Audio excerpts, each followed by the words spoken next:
Welcome, everyone. I'm excited to be here, and thank you in advance for listening to my presentation. I absolutely love growing oysters, and I'm excited to share my farming practices with you. Fox Point Oysters is a 2-acre farm located in Little Bay, New Hampshire. I grow the eastern oyster and sell my product through wholesale and retail outlets and direct to consumer. I never dreamt of getting involved in oyster farming, and this is, in fact, a second career for me. To be honest, I haven't enjoyed eating seafood since I was 6, and until about 10 years ago, I didn't even know what aquaculture was. Before I moved back to New Hampshire to start farming, my career was quite different. I have always respected farming and growing food, and I spent a large part of my childhood on my grandparents' farm in northern Vermont and watched my mother grow most of our food we ate early in our lives. But I chose to pursue an artistic path and studied glassblowing, art, and sculpture at Massachusetts College of Art in Boston, where I received a Bachelor of Fine Arts degree. I went on to complete a Master in Fine Arts degree from the sculpture program at the University of Illinois in Champaign-Urbana. Throughout my education, I moved quite a bit and spent time assisting artists and working around the country, finally settling in Seattle. There, I spent 10 years working as a glassblower and studio assistant with some incredibly creative people while maintaining an art studio and showing my work in galleries. I also ran the sculpture department in a fine arts program at a local community college for 7 years and taught art in private studios and public art centers. And though I enjoyed working in the arts, it became unsustainable. Juggling jobs, maintaining a studio, and financial stresses that come with working in the arts became exhausted, and I needed a change. And here it was. Around 2011, my sister, Kristen Ward, presented me with an opportunity. Kristen is a research scientist working with Dr. Ray Grizzle, a research professor at University of New Hampshire's Jackson Estuarian Lab. Kristen and Ray have been restoring native oyster reefs in Great Bay for over 10 years now, and in 2011, she started her own farm in Little Bay called Choice Oysters. She called me in Seattle and talked about how oyster restoration projects and interest in oyster farming were growing in New Hampshire. You should move home, she told me, and start a farm too. Well, with zero experience and no clue how to farm oysters, I obviously said yes. And I spent that summer living with her back in my home state of New Hampshire and learned what I could on her farm. I dove into the research looking at oysters not only as a food, but a healthy, environmentally sustainable, and low impact food. I was leading a career that consumed and transformed materials. A glassblowing studio, for example, can burn gas 24 hours a day, 365 days a year to keep the furnaces glowing, whereas oysters simply require passing water to feed and grow. It's quite a difference. As a food, oysters are a clean protein source and are having a resurgence among foodies. And in conjunction, restoration efforts were also on the rise because of the oyster's ability to filter the water and improve the ecosystem, making them one of the most environmentally friendly foods to farm. Both these factors led to my decision to change careers. In 2012, I started Fox Point Oysters and began raising oysters on Kristen's farm near Fox Point. I moved back to New Hampshire in 2013 and with my then fiance, but now amazing husband, Steve, and we started a new life. Around 2016, I moved my farm location from Kristen's site at Fox Point to my new 2-acre site located off Cedar Point near the Scammell Bridge, just outside Durham. This was a better place for me. I could park near my site and kayak out from shore. I would be less dependent on a boat to get to my site, which was good because the boat seemed to not work more than it did work. And so this is where I get to work almost every day from about April through December. And now I want to talk a little bit about oysters and how they're raised on the farm, which will be helpful in understand the restoration side of things a little later. For those of you who don't know, this is Little Bay. Little Bay is located in the Great Bay estuary in southern New Hampshire. The top skinny part of Great Bay under the blue dot on the left-hand image is Little Bay. And as we zoom in on the right, you can see the light brown area. This is a big mudflat and the site of Fox Point Oysters. The 6,000-acre estuary is partially enclosed coastal brackish body of water with 6 major rivers flowing into it and a 10-foot tidal flow from the Atlantic Ocean. This mixture of fresh and salty water creates ideal growing conditions for the oysters. At high tide, you would never even know there's a farm out there. In fact, there are about 20 shellfish farms in Little Bay. And this is a fact that most people don't know, including people that live around the bay. And part of what I love about the farm is its quiet, unobtrusive existence under the water. It's located inside a mooring field on an otherwise unused mudflat, which tends to keep boats from passing over and hitting any gear. At low tide, the tops of the cages can sometimes be seen, like here on the left near the kayaks.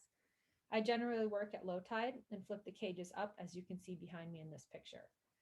I work on them until the tide comes back in and I can no longer reach the cages. I'm often asked how I get my oysters, and I purchase baby oysters from a hatchery in New England or from a local grower in New Hampshire. Oysters can be purchased from hatcheries in a range of sizes, from a tiny 1 millimeter oyster seed to a larger 1.5 inch oyster.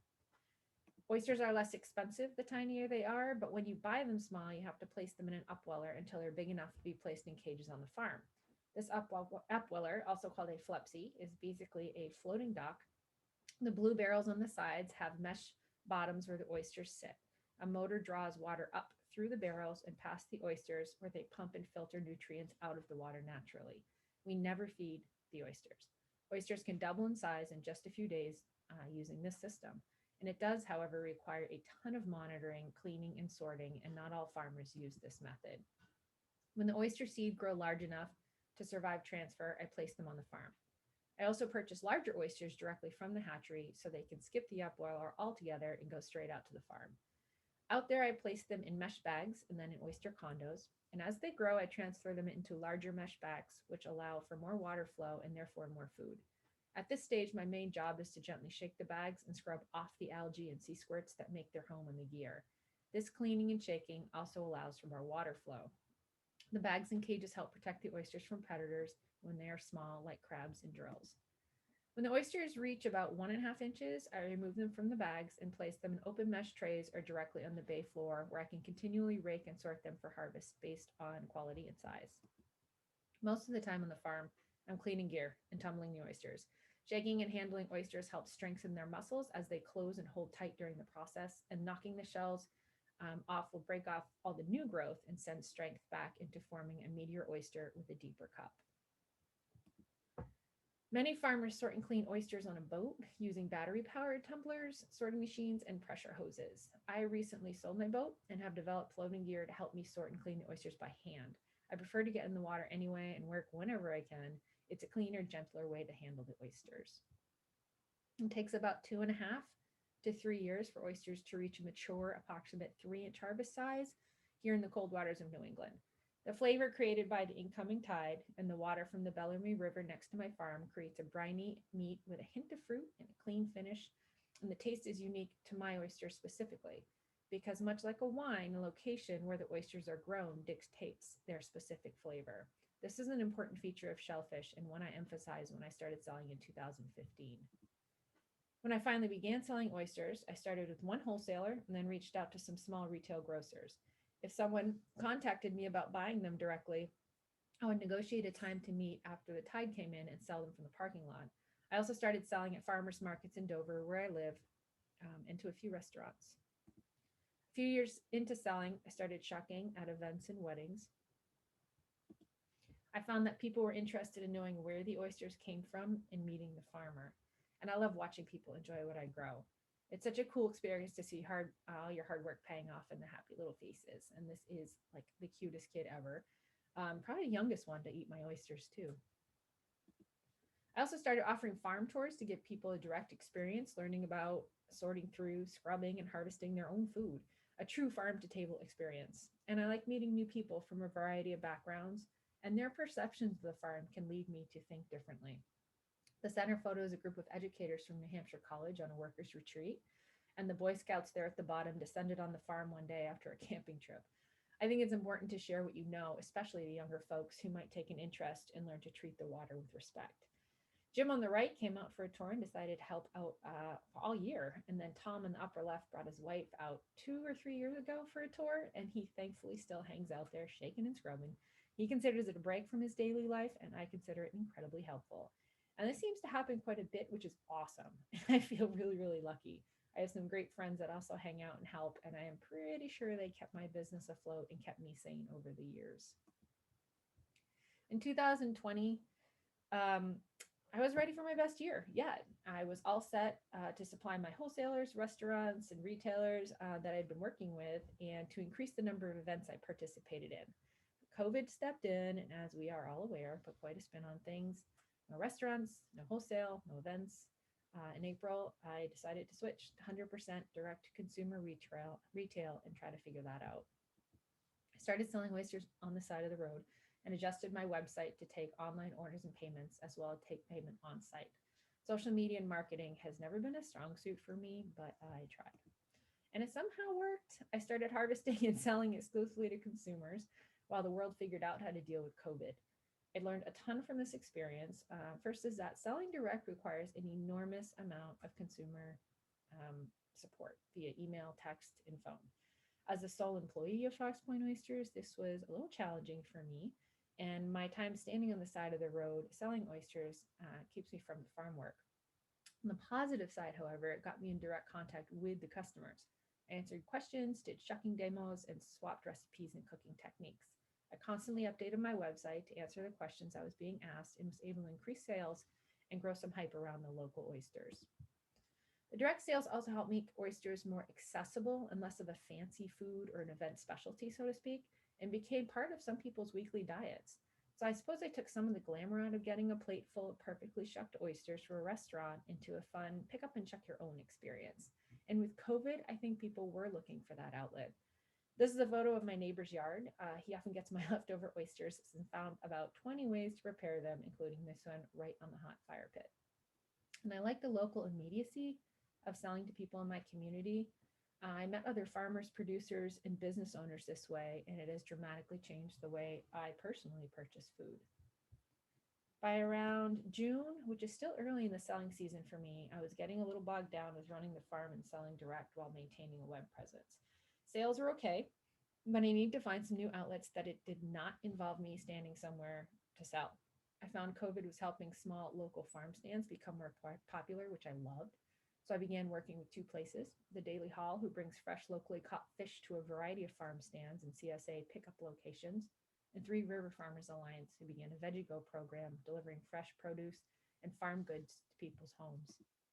Working with these partners has helped my business make it through COVID, as they could get my oysters into consumers' hands in more places than I can be at one time. I'm impressed with these businesses and others for their ability to adapt and become more versatile in the face of the pandemic also.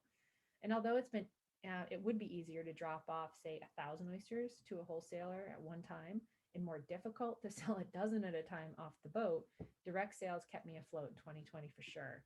And it taught me a lot. And I'm going to continue to keep it as a strong and growing part of my business in the future. I also look forward to shucking events when they return. I'm going to switch directions here a little to highlight some of the oyster's environmental benefits, which is the second main reason I got into oyster farming. And this side of Fox Point Oysters has drawn a considerable amount of publicity and has helped raise awareness of my farm and gain me new customers. If you don't already know, the restoring and creation of oyster reefs has become popular in recent years. Oysters create a three-dimensional habitat that provides shelter and clear water for a myriad of species. They can act as buffers to help slow incoming currents and prevent erosion. An adult oyster can filter up to 50 gallons of water each day. There are videos online showing a tank being cleaned by oysters in just a couple of hours. And in the bay, that clear water allows sunlight to penetrate the water and grasses and other plants to grow. On the farm, cages not only protect the oysters, they act as a shelter for many species. And scientists at NOAA Fisheries Milford Lab used GoPro cameras to document how fish and invertebrates use aquaculture gear. They found over 15 species of fish and eels who use the cages. Some feed on seaweeds and algae fouling the cages, while others seek shelter. This is a still image of a video, and it shows the top of the grow-out tray and some fish hanging out. In addition to eels, fish, sea squirts, algae, seaweed, I've encountered a variety of life on my farm: birds, squid eggs, jellyfish, lobsters, crabs, and a friendly seal or two who swims by on occasion. As I mentioned previously, my sister Kristen Ward and Ray Grizzle have restored over 30 acres of oyster reefs in Great Bay.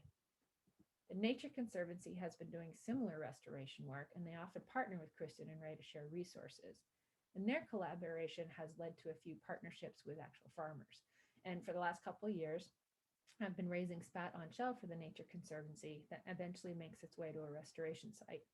Because I raise my own baby oysters, it's a natural fit to help raise them for TNC. I find the work important and want to continue to use my farm for useful projects. Natural reefs have all but disappeared from overharvesting and disease from human interaction. My farmed oysters also produce millions of babies each year, and hopefully many find their way to a new life on a reef that's being managed. This year, the Pew Charitable Trust partnered with the Nature Conservancy to purchase oysters directly from farmers to be used on restoration sites in New Hampshire and 6 other states. New Hampshire kicked off the efforts, and the press came out to check it out. And today's shows, Harry Smith joined me and other farmers in the Bay to help deploy some unsold large oysters from the farm sites. That was from there, I was approached by Dr. Jill Biden's campaign to come talk about small businesses hit with COVID. That brought a ton of attention. And although I had recently run out of harvest size oysters and couldn't sell any, it did add a lot of interest, and I hope it carries over into the coming years. And early this year, my sister and I were featured in New Hampshire Women's Magazine, highlighting our farm businesses and the work with restoration. Needless to say, my mom is very proud of this. I'm looking forward to this year. I hope to continue growing oysters for direct sales by myself and with my partner businesses, and hope wholesale and restaurants come back. I hope to increase farm tours and shucking events when it's safe. I've learned that meeting my customers is a vital step in growing my business, and teaching them what I do creates trust and understanding of how food is raised and harvested and gets directly from the bay to their bellies. I'm happy to be part of the New Hampshire food system, bringing locally raised, healthy food to my community. And I'm thankful for events like this that bring farmers and producers together to learn from one another and build relationships that help grow our businesses. And with that, I thank you for joining me. I'm happy to take any questions now, or feel free to contact me anytime. And I look forward to meeting and talking with you one day, if not today.